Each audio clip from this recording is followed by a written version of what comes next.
Ah, cierto, esta cosa existía. Saludos, querida comunidad de las cigarras lloronas, aquí Guden School Mask. Higurashi Oni, la tan esperada precuela de nuestra historia favorita. ¿Qué puedo decir aparte de que, bueno, existe? Y no es que no quiera hablar de este manga o que lo haya olvidado, que sí lo olvidé. Es solo que... Solo es un poco lento. Sí, ciertamente tiene sus cosas interesantes y sus detalles, pero la historia es, ¿cómo decirlo?, muy reiterativa. Pero supongo que ya ha pasado bastante tiempo para que podamos analizar lo que ha pasado. Así que esto es Higurashi Oni. Bien, retomando el capítulo anterior, nos quedamos en que Souhei haciendo desmadre en la reunión de las familias, a lo que llega Kichiro-chat y lo saca de allí, seguidos por Oryo y Ritsuka. Pero esta última nota a alguien merodeando en el almacén Furude. Ichiro-chat deja solo a los tortolitos y mientras tanto las familias se ponen a discutir lo que pasó esa noche. Básicamente Chiyoko, la madre de Seiji, esa noche se le botó la canica y fue a atacar a la familia de Souhei y luego la de Oryo. Ambos padres de ella murieron. Un segundo, si siempre nos dicen que la familia Sonosaki es muy hábil con la espada, ¿cómo es que perdieron? Eran 2 contra 1, no joda. ¿Poderes del síndrome o qué? Después de eso, tanto Akira como Chiyoko desaparecieron. También nos hablan un poco de la familia Sonosaki, donde Akira era el primer y único varón en varias generaciones de los Sonosaki. Y que era un prodigio y todo eso. Básicamente, Akira era Itachi. Y pues la trama lo nerfeó porque tenía catarro ese día.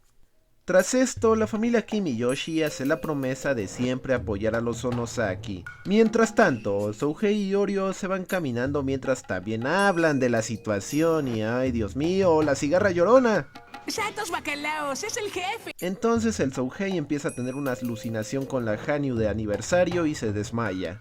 Al despertar ve que Oryo lo está cuidando y después de eso se ponen a platicar sobre Tokio y su vida de Souhei allí, bla bla bla.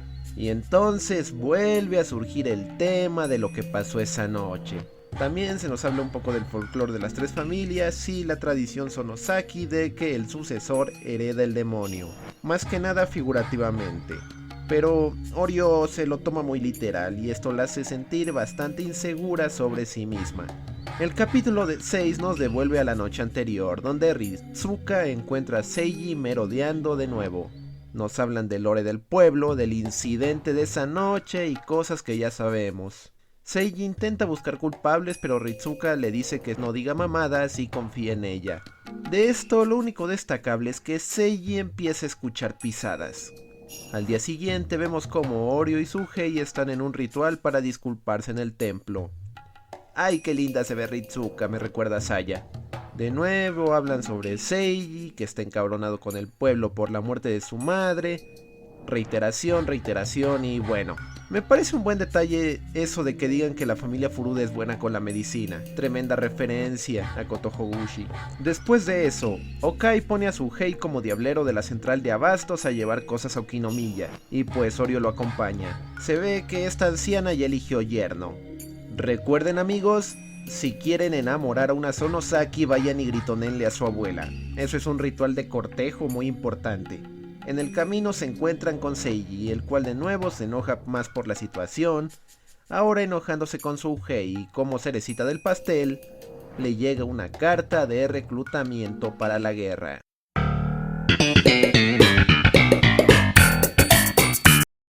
El capítulo 7 empieza un poco más interesante. Oryo decide cortar la historia para sus nietas, donde ya de una, ambas confirman que ese es su abuelo. También se ponen a señalar las semejanzas de esa historia con sus propios amigos y... uff, unos píxeles de rena. Y claro, Shion no pierde la oportunidad para molestar a su hermana con lo de Keiichi. Ambas hermanas se van a cocinar algo y Oryo empieza a ponerse melancólica. Ella fue la que escondió esas libretas en primer lugar y entonces volvemos de nuevo al pasado. Todos se enteran que Seiji fue reclutado, así que planean hacerle una fiesta de despedida y entre la borrachera, Seiji y Souhei salen a platicar en privado. Y aunque la plática parecía amena, Seiji confiesa que a él le gusta Oryo. Que siempre le ha gustado, pero desde el incidente las cosas no fueron como antes. y además la aldea intentaba apartarlo de ella. Y también empieza a culpar a Souhei de traicionarlo. Y claro, usa la frase más gastada de la franquicia. ¡Mientes! Se pone de mala copa, a lo que llegan Ritsuka y Oryo, tratando de intervenir, lo que hace que Seiji se sienta aún más abandonado. Al final simplemente se retira y claro, lo vemos rascarse el cuello. Ritsuka va a buscarlo para hablar con él, pero cada vez está más loquito creyendo que una de las familias es la culpable de la maldición.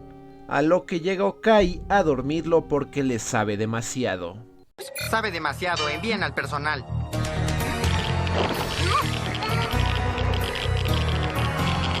Bueno, no en realidad. Se llevan a Seiji a la mansión Sonosaki. Ritsuka le cuenta toda la situación, y entonces Okai decide que lo mejor sería mantenerlo aislado hasta que se calme. Y el mejor lugar para eso era el almacén Sonosaki. Por supuesto, muy lógico, vamos a meter a loquito al lugar lleno de instrumentos de tortura. Seguro se calma con eso. Todos mis movimientos están fríamente calculados. Y finalmente nos cuentan algo nuevo. Resulta que el calabozo Sonosaki se creó para guardar allí las cosas que no fueran bien vistas en el almacén Furude. Además, para hacer actos lejos de la aldea y... ¡No me jodas, esa es la nata! Además, Okai señala sobre las marcas en el cuello. Aparentemente se tiene un conocimiento básico sobre los síntomas del síndrome, pero se le sigue atribuyendo algo sobrenatural. Y realmente me parece muy sensato esto. En caso de que la maldición continúe, es mejor mantenerlo aislado. Okai habla esto con el viejo Kimiyoshi, el cual se pone todo loco al escucharlo y empieza a culpar a la familia Sonosaki por hacer enfadar a Oyashiro-sama, por no cumplir sus funciones. Creo que lo más interesante de esta conversación es que mencionan que todavía hacían rituales del Watanagashi, ya saben cuáles.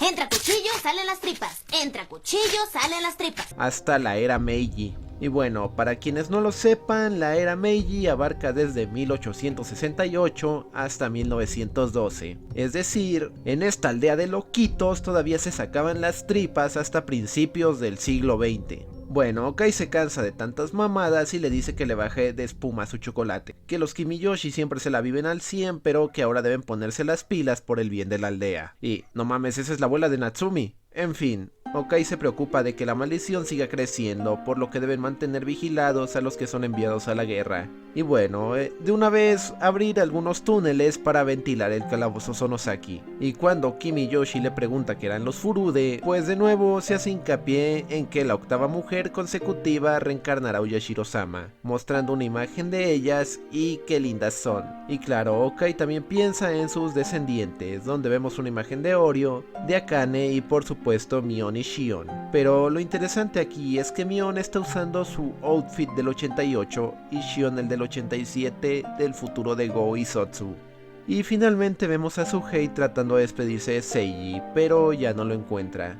Ritsuka decide decirles a ambos que Seiji ya se fue, lo cual pone bastante triste a ambos. Ritsuka trata de calmar a Oryo diciéndole que todo estará bien y que lo importante es que todos reciban con cariño a Seiji el día que regrese, terminando así este capítulo. ¿Qué podría decir de este manga? Bueno, ya se la saben, vamos por partes, diría Rena. Primero hablemos de la trama. Este manga parece ya va por más de la mitad, y la verdad, la historia se siente muy lenta. Y esto es más que nada a que, como dije, reiteran demasiado un mismo punto. En un principio pareciera ser que lo que ocurrió esa noche del 23 sería el misterio el cual poco a poco saldría a la luz, pero lo exponen claramente y más de una vez. Claro, aún queda la incógnita de por qué se infectó Chiyoko, y si realmente murieron o solo desaparecieron. Pero de ser ese el caso, quisieran hacer el misterio, al menos darían pistas. La historia repite demasiadas cosas que ya sabíamos, al menos tomando en cuenta el público al que se supone va dirigido. No se debería tener tanta exposición al respecto sobre la historia del pueblo. Además, justamente al ya conocer de Fuafa el síndrome, se pierde ese factor sobrenatural sobre la maldición de Oyashiro-sama. Aunque eso sí, es bueno tener uno que otro detalle o información nueva. También es interesante ver que se tenía un conocimiento empírico sobre el síndrome mucho antes de la guerra. Aunque aún esté del lado de la superstición, es interesante ver cómo lidian años antes. En general, no digo que la historia sea mala, de hecho me parece interesante, pero la trama avanza algo despacio. Considerando que es un único arco en un manga mensual y que solo tiene 30 páginas, se toma demasiado su tiempo para avanzar. Ahora hablemos de los personajes. Realmente aquí no tengo queja, me parece que este es su punto fuerte. Aunque de buenas a primeras pareciera que tenemos versiones vintage de los personajes originales, al contrario de Reiwa, donde los protas son versiones descafeinadas de sus padres, los personajes de Oni se sienten más auténticos. No serán los más profundos, pero funcionan bien. Empezando con la protagonista, Orio, quien claramente equivaldría a Mion en esta situación. Pero a diferencia de su nieta, no tiene esa confianza en sí misma ni se sabe manejar bien como futura líder. Y sí, esto podría hacerla parecer un personaje unidimensional, pero es más comprensible tomando en cuenta el trauma que vivió y los grandes zapatos que debe llenar. Y otra cosa que hace interesante al personaje de Orio es saber que esta chica linda y tímida se va a convertir en esta vieja amargada. Uno no puede hacer otra cosa sino estar al pendiente para saber qué pasó. Siguiendo con Souhei, que sería el equivalente a Keiichi. Él destaca siendo mucho más extrovertido y algo impulsivo, y aún así no tiene una personalidad tan exagerada como Keiichi. Por lo general es alguien relajado, pero al menos tiene reacciones naturales ante lo que vive. Claramente no tiene el don de la palabra como el Kakas, pero al menos tiene una buena química con Orio, mostrando a ambos el tipo de relación que quisiéramos ver en estos dos. Aunque esto podría llevarlo a parecer un prota genérico de anime, no tiene tanto protagonismo y se diferencia de Keiichi, por lo que funciona bien. Si no está roto, no lo arregles. Con Ritsuka, realmente no se puede decir que sea el equivalente a Rika, porque claramente aquí nadie se parece a Rika. Aún así, ciertamente es la que más cosas sabe y la que más se preocupa por todos, sobre todo por Seiji. Cumple su rol bien. Si tuviera solo una queja, es que no las presentan como una tomboy, pero ni de lejos parece una tomboy. Ahora, sobre Seiji, la víctima propicia. Realmente no parece tener un verdadero equivalente. Lo más cercano sería Satoshi o Shion, pero muy apenas se parece a ellos. Con todo yéndole de la ver, es lógico que se le desarrolle el síndrome, su búsqueda de la verdad y cómo por esta va desarrollando más su paranoia y agresividad. Y también ese plot twist de que le gusta a Orio fue inesperado, aunque algo raro. Uno pensaría en emparejarlo con Ritsuka, pero no. De nuevo, el personaje cumple bien su rol. Y si hay otro personaje el cual destacar, es Okai, la abuela de Orio. La verdad me parece el personaje más interesante. Al principio parecía otra vieja terca como todos los líderes del pueblo, pero realmente tiene más matices. Sí, parece bastante estricta y áspera, pero genuinamente se preocupa por las futuras generaciones. Pese a que Souhei no deja una buena impresión, le da otra oportunidad al ver que tiene un efecto positivo sobre Orio. También se nota que está muy al tanto de la situación de la maldición, tomando medidas al respecto sin caer en lo radical, pero aún así siendo firme. Es bastante comprensiva, mucho más de lo que será su nieta. Te llega a caer bien y todo. Sobre otros personajes, solo podría decir que Heichichiru, o sea el alcalde, es un viejo pendejo. Y Kichiro, el futuro alcalde, aunque no aparece mucho, cuando lo hace es tremendo chat y te tira paro. En general los personajes funcionan bien y se sienten lo bastante diferentes a los originales porque tuvieron el acierto de hacerlos aquí todos adultos jóvenes. Aunque personalmente me hubiera gustado ver un poco más de su tiempo siendo niños. Tal vez eso extendería un poco más el factor misterio. Finalmente, metamos algunas teorías locas. Primero, quisiera hablar de la conexión de esta historia con el resto. Efectivamente, no hay nada que impida que Oni sea canon, al menos no se contradice con lo ya mostrado en la historia original. Pero he aquí el detalle, a diferencia de Reiwa que ignora por completo Goizotsu, parece que Oni se encamina a este último. Como ya dije, Reiwa ignora por completo a Satoko Looper y además parece ser continuación directa del manga original. mientras que aquí se muestran los diseños de los personajes de Go, y también es un curioso panel haciendo énfasis en Satoko y Rika cuando hablan del futuro. Pero al ser una precuela encaja perfectamente en cualquier cronología. Ahora, siguiendo ya con la historia, como pasa en Wentei Cry, no daré por muerto a alguien desaparecido, así que agárrense. Chiyoko en realidad no murió, y de hecho, ella sería la abuela de Takano. Yo quiero de lo que fuma este tipo. Ok, sí suena muy volado la verdad, pero ya que andamos volados, dupliquemos la apuesta si se escapa por un amor prohibido. Mi único sustento en esto es el parecido que tiene Chiyoko con Takano, además de que las fechas coincidirían. Y más importante, sería una interesante forma de vincular a la propia Takano con Hinamizawa. Poético. Otra teoría tiene que ver con el síndrome, tomando las premisas de que esto está conectado a Meguri y de que lo que Ewa dijo es verdad de que la presencia de Hanyu provocaba el síndrome. El hecho de que antes de su reencarnación ya hubiera casos del síndrome me hace creer que, en realidad, una parte de Hanyu no desapareció del todo. La parte agresiva y violenta siguió presente en Hinamizawa. Recordemos que el síndrome puede hacer que notes la presencia de Hanyu, cosa de que de cierta manera pasa y se representa aquí, así que puede que una parte de Hanyu siguiera allí, o incluso que fuera esta la que dio origen a Ewa.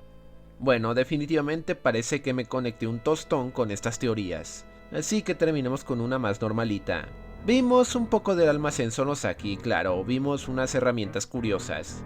Muchos teorizaban que la nata de Rena era una herramienta del santuario Furude, ya que esta nata tiene una punta característica a diferencia de una nata normal, sin mencionar el tamaño. Pues ahora yo creo que en realidad se la regaló Mion sabiendo que a Rena le gusta buscar tesoros.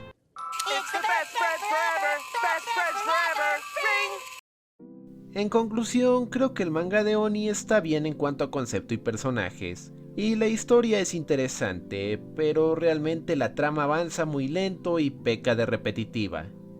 Incluso pareciera que se hace sin muchas ganas. Solo hay que comparar el dibujo de los primeros números y los últimos. Y de hecho el capítulo 9 tardó demasiado. Solo esperemos que los próximos capítulos sean más esclarecedores y realmente cumplan lo que prometieron: poder complementar la historia original de una forma satisfactoria. Recemos porque así sea. Como siempre, no puedo hacer otra cosa sino agradecer a Sona Hinamizawa por su empeño a la hora de traducir los mangas. Como siempre, en la descripción encontrarán el link a sus redes sociales. Y bueno, esto sería todo de mi parte. Si tienes algún comentario acerca de este video o acerca del manga, estaré encantado de leerlo. Si quieres apoyar este canal, puedes hacerlo dejando tu like, suscribiéndote y compartiendo, eso me motiva a traer mucho más contenido. Si ya estás suscrito, no olvides activar la campanita. Sin nada más que decir, se despide Gooden School Mask.